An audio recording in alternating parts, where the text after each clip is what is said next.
Hi guys, and welcome to episode 8 of Ecotech. On today's episode, we're going to talk about buying tech for kids. So I want to start off by saying that this is going to be general advice after you've already made the decision to buy your child tech. So you can think of it as advice that will essentially just complement your decisions as a parent.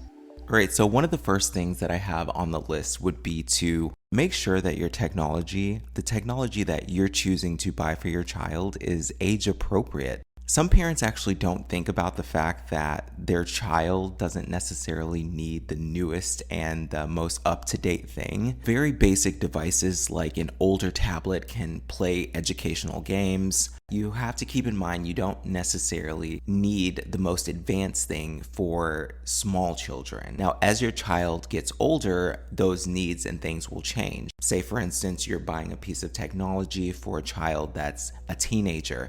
Maybe you want your child to be able to utilize the internet. Maybe you want your child to be able to text message. So then you get devices with those capabilities.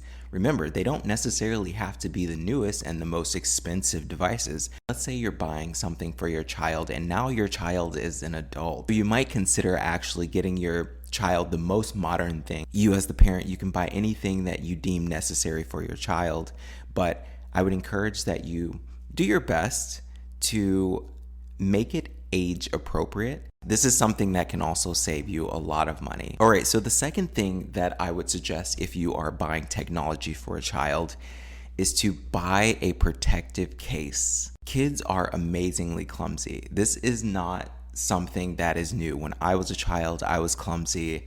I'm almost certain that you can think back to when you've dropped things or ran into things. They don't understand the value of things in the same way that we do, so they might not necessarily be as careful with things. And this might mean that every now and then they drop it, but just invest into a really good protective case. I don't care if it's a phone, if it's a tablet, if it's a computer, no matter what tech device you get your child, try to see if there's some way that you can buy some kind of protection for it in the form of like a protective casing, because tech devices are expensive and they are even more expensive to repair, especially in today's world. Now, the next thing is related directly to that. Sometimes a case isn't necessarily enough. I would say it's a really good idea to buy a protection plan. As on this channel, if you've been following any of the episodes, you will understand here, any protection plan is better than no protection plan. So I would have to say get a protection plan for your device because more than likely this is going to cover those kinds of accidents that just randomly occur out of nowhere. And if you buy a piece of technology for your child, more than likely this is something you want them to utilize for a couple years before you have to graduate them to something else. So if you want them to use it for all those years that you personally intend, and maybe even more, it's a really good idea if you think about investing in a protection plan. Some of them cost $7, some of them cost $80 or more, but it's definitely worth it if you want them to be able to utilize this particular product for a really, really long time. And so the last piece of advice that I have here, set up parental control. So on almost every device that is made today, there is parental control.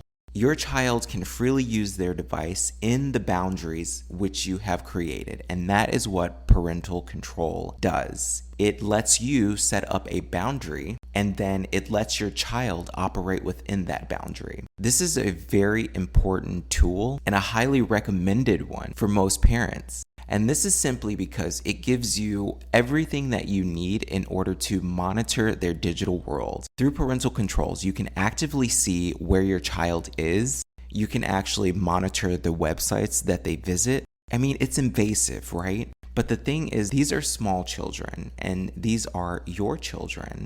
And whether they are 7 or in their teenage years, you want to protect your children as much as you possibly can. And parental controls are there to assist you in doing that. Alright guys, so in the next season, I will be utilizing slightly more of my background and getting into current issues that are happening right now and how they affect your consumption of technology. So thank you for sticking around and listening to season 1. I look forward to seeing you guys in season 2 next week.